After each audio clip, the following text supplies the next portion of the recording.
नमस्ते दोस्तों, welcome to यज्ञ इन्वेस्टमेंट एकेडमी। मैं हूं मयूर फिरोदिया और टैक्स थर्सडे में आपका बहुत स्वागत है दोस्तों।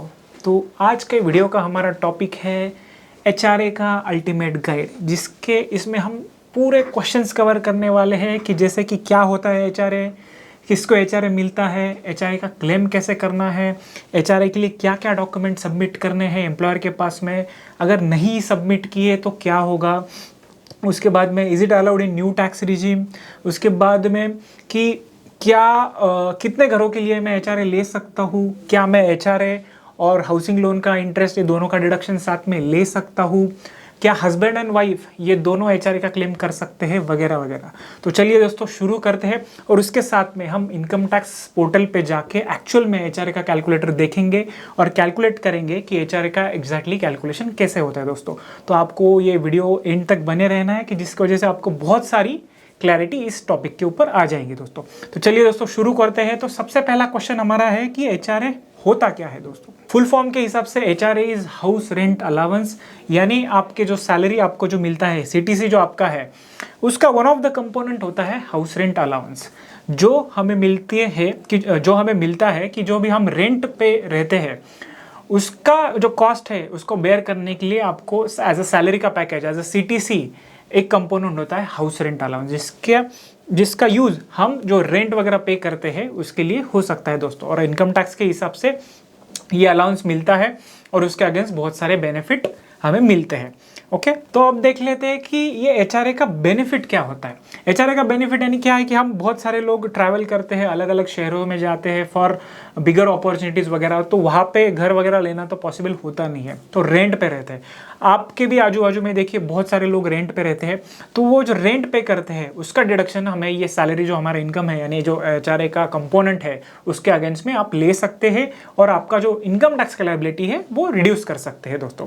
तो अगला है कि ये हाउ टू क्लेम एचआरए, ये एचआरए का क्लेम कैसे कर सकते हैं दोस्तों।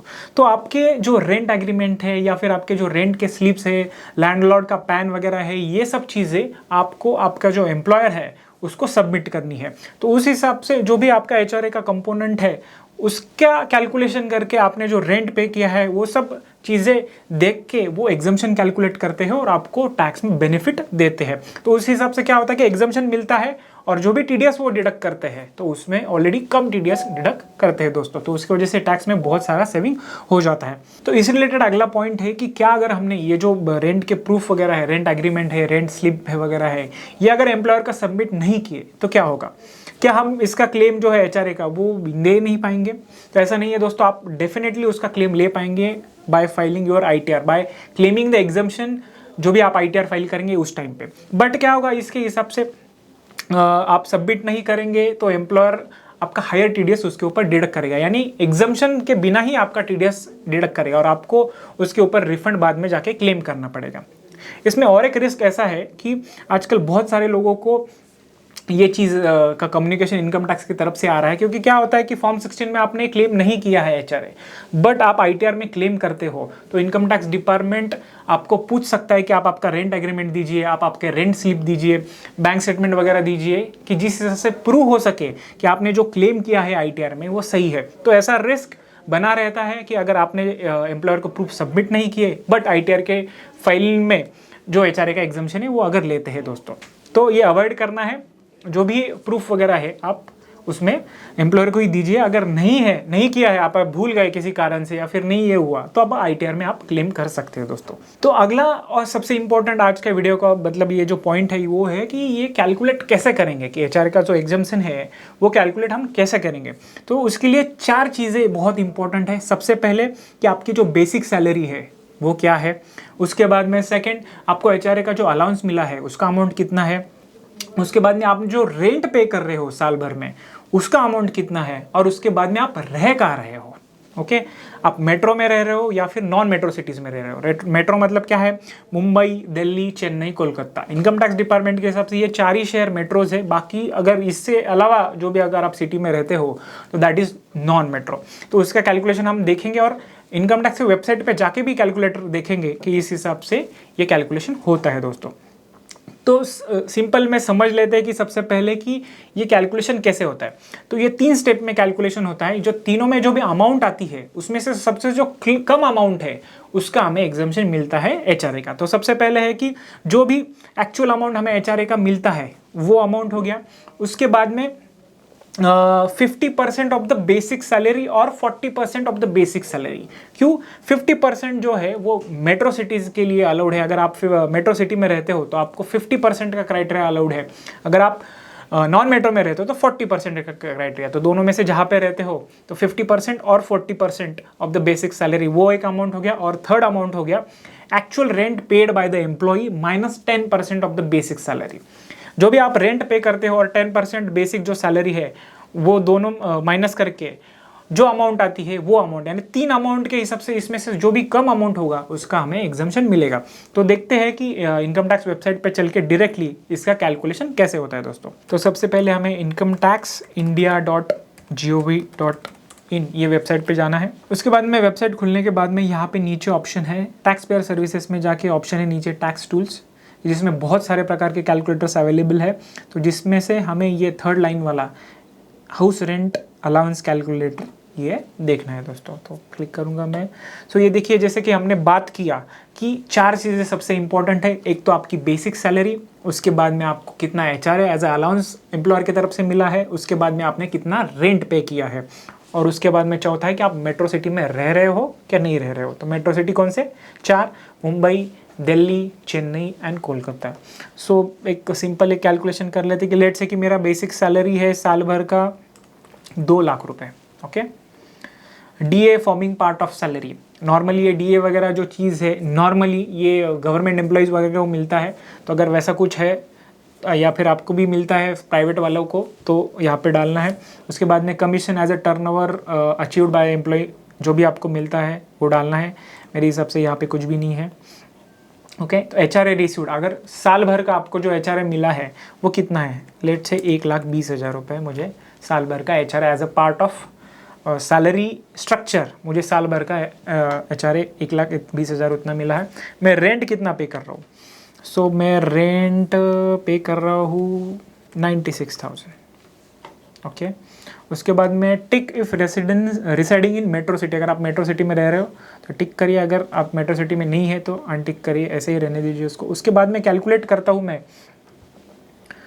तो ये आता है calculation as per income tax calculator जो वेबसाइट पे अवेलेबल है कि exempted house rent allowance 76,000, taxable house rent allowance 44,000।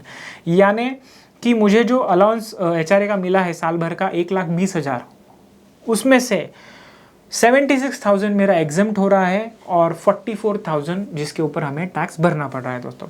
तो इसका ही थोड़े सा हम चेंज करते हैं। लेट से कि मेरा बेसिक सैलरी है 20 लाख रुपए। ओके, मुझे एचआरए मिला 12 लाख रुपए और मैंने समझो रेंट है 9,60,000 रुपये। ओके, सो मैं वापस कैलकुलेट करूँगा इस हिसाब से। आपके जो भी बेसिक सैलरी है, आपके जो भी रेंट के अमाउंट है, जो भी एचआरए के अमाउंट है, तो उस हिसाब से ये पूरा कैलकुलेशन हो जाएगा दोस्तों। तो आई होप ये कैलकुलेटर आपको समझ में आया रहेगा। अब देखते हैं कि बाकी और जो क्वेश्चन है हमारे अनआंसर्ड उसके बारे में। अगला सबसे इंपॉर्टेंट क्वेश्चन है कि ये जो एचआरए का एग्जम्पशन है ये क्या न्यू टैक्स रिजिम में अलाउड है या नहीं है।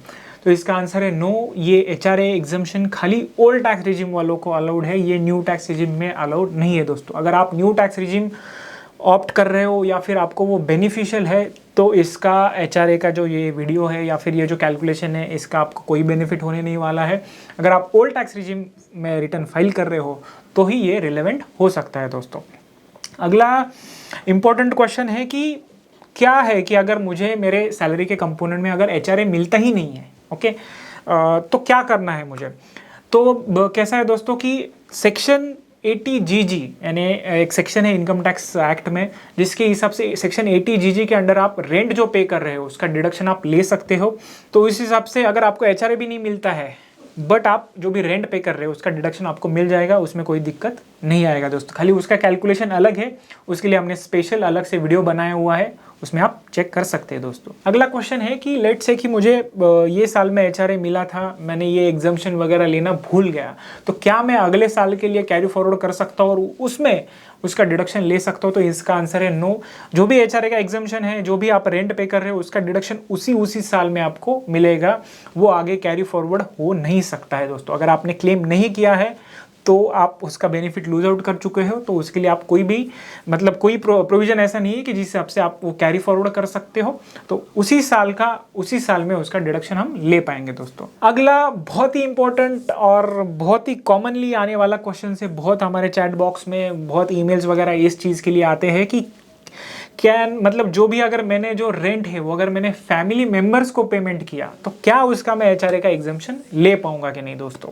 तो बहुत सारे क्वेश्चन इसके ऊपर आते हैं, बट हम स्ट्रिक्टली इसको सजेस्ट करते हैं कि आप ऐसी चीज़ें मत करिए unless it's a genuine case, मतलब आप सीरियसली आपके पेरेंट्स वगैरह या फिर फैमिली मेम्बर्स को रेंट दे रहे हो तो भी इसका बेनिफिट लीजिए।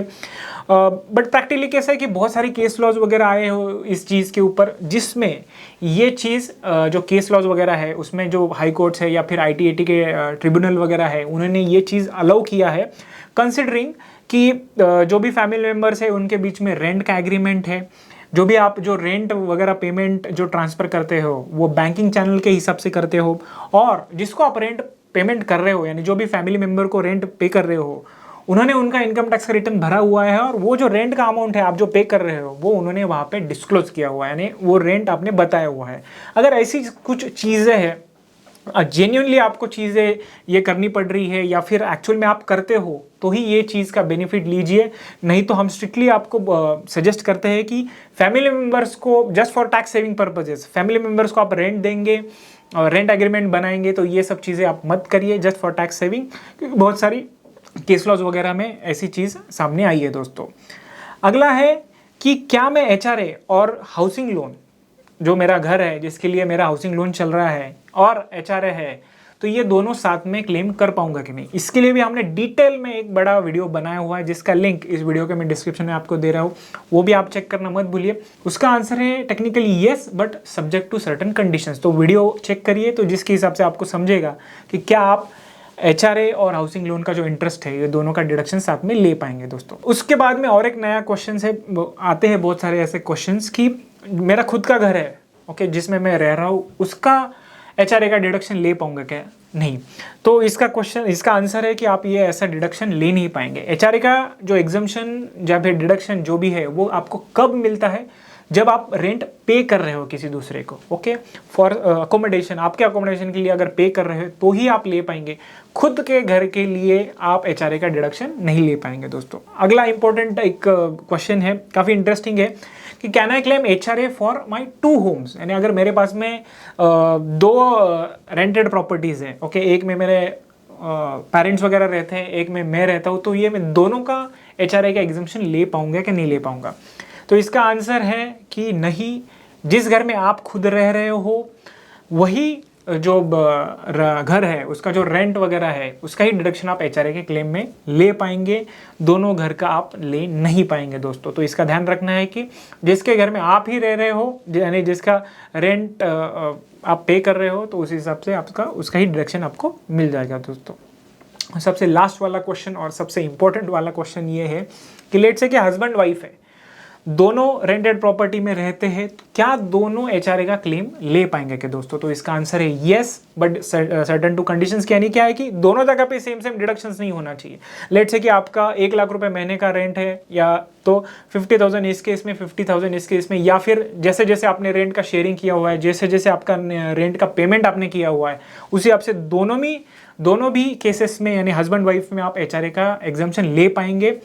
बट इसके लिए कंडीशन ऐसा है कि दोनों ने पेमेंट करना होना चाहिए, दोनों का नाम रेंट एग्रीमेंट में होना चाहिए, तभी आप दोनों जगह पे ये एचआरए का एग्जाम्शन ले पाएंगे दोस्तों। तो आई होप आपको आज के ये वीडियो में समझ में आया रहेगा कि एचआरए क्या होता है, इसके कंडीशंस क्या होते हैं, कैसे क्लेम करते हो, अगर आपने एचआरए क्लेम मिस कर दिया तो क्या हो गया, उसके बाद में और भी कुछ क्वेश्चन है और एचआरए का कैलकुलेशन कैसे करते हैं। तो अगर आपको आई होप इसके वजह से थोड़ा सा आइडिया आया रहेगा और आपको हेल्प होगी कि आपकी टैक्स प्लानिंग में। तो ऐसे ही वीडियोज़ के लिए बने रहे यज्ञ इन्वेस्टमेंट एकेडमी के यूट्यूब चैनल पर। धन्यवाद दोस्तों।